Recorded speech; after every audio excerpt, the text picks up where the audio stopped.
দিব্যদর্শনে আপনাদের সকলকে স্বাগত। আজকে আপনাদেরকে দর্শন করাবো 111টি শিবলিঙ্গের নর্মদেশ্বর শিব মন্দির, যা সাধারণ মানুষের কাছে কাশীপুরের কৈলাসধাম নামে পরিচিত। তো এখন ভাবছেন কোথায় এই মন্দির, কিভাবে যাবেন, কতক্ষণ খোলা থাকে, তো সবই জানাবো আজকের এই ভিডিওটি শেষ পর্যন্ত দেখতে থাকুন। এই শিব মন্দিরটি কলকাতার কাশীপুরের একদম গঙ্গার ধারেই অবস্থিত। মন্দিরটি সাধারণ মানুষের কাছে 111 নর্মদেশ্বর শিব মন্দির বা কাশীপুরের কৈলাসধাম নামেই পরিচিত। দেখতেই পাচ্ছেন মন্দিরের পাশ দিয়েই একদম বয়ে গিয়েছে গঙ্গা নদী।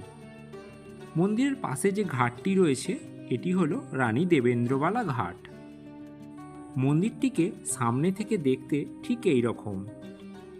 বাইরে থেকে মন্দিরটিকে দেখতে বিশাল আকার না হলেও মন্দিরের ভিতরে রয়েছে কিন্তু বেশ চমক। চলুন তাহলে মন্দিরের ভিতরেই প্রবেশ করা যাক। মন্দিরের চারপাশটি এরকম লোহার গ্রিল দিয়েই আটকানো রয়েছে। আর এটি হলো মন্দিরের ভিতরে যাওয়ার প্রবেশ পথ। চলুন তাহলে ভিতরে যাওয়া যাক। ভিতরে প্রবেশ করেই প্রথমেই আপনাদের চোখে পড়বে জয় মাতাজির এই সুন্দর বিগ্রহটি খুব সুন্দরভাবে সাজানো রয়েছে। এর ঠিক পাশেই রয়েছে শিবদুর্গার আরেকটি মন্দির এবং যার সামনে রয়েছে এই রকম একটি শিবলিঙ্গ। এই শিবলিঙ্গটিকে পার করে এ পাশে এসে আবার চোখে পড়বে আরও একটি শিবলিঙ্গ, আর যার পাশে রয়েছে নন্দী মহারাজ বসে। ভক্তরা চাইলে এই শিবলিঙ্গেতেও জল ঢালতে পারেন, আর শিবলিঙ্গতে সবসময় যাতে জল পড়ে সেরকমও একটি ব্যবস্থা এখানে করে রাখা হয়েছে। তবে এখানেই শেষ নয়। এই শিবলিঙ্গটির পাশে এবার আপনারা দেখতে পাবেন 111টি শিবলিঙ্গ, যা এই কাশীপুর কৈলাসধামের সবথেকে বড় আকর্ষণ। এখানে মোট 111টি শিবলিঙ্গ মন্দিরটির মধ্যে 5টি সারিতে পরপর সাজানো রয়েছে।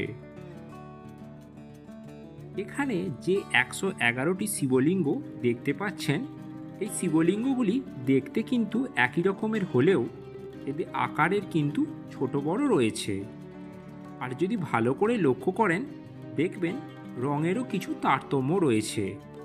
অর্থাৎ এই 111টি শিবলিঙ্গ এক এক রকম।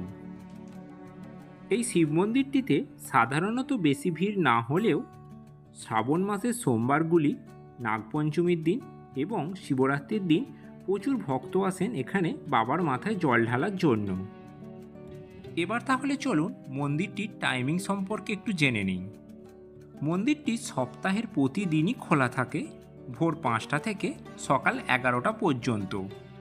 এরপর কিছু সময়ের জন্য মন্দিরটি বন্ধ থাকে।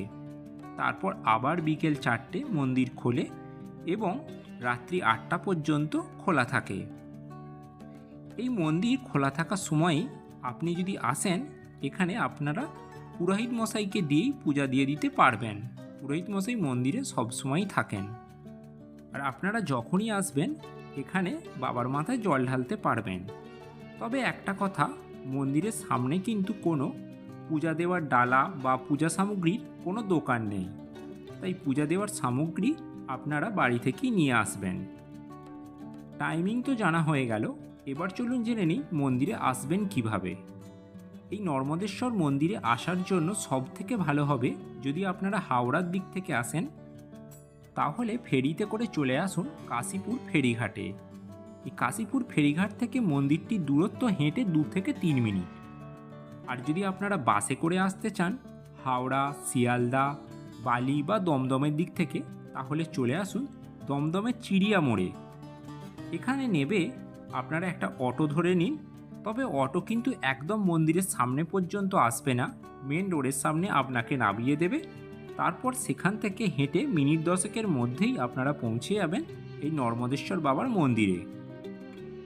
তো বন্ধুরা, আপনারা একটি দিন সময় করে চলে আসতেই পারেন এই কাশীপুরের কৈলাসধাম মন্দিরে। আশা করি খুবই ভালো লাগবে এই মন্দিরটি ঘুরে যেতে। আর আজকের ভিডিওটা কেমন লাগলো অবশ্যই কমেন্ট বক্সে জানান। ভালো লাগলে অবশ্যই লাইক আর শেয়ার করুন, আর চ্যানেলটি অবশ্যই সাবস্ক্রাইব করে রাখুন এরকম বিভিন্ন দেবদেবীর মন্দির পরিদর্শনের জন্য।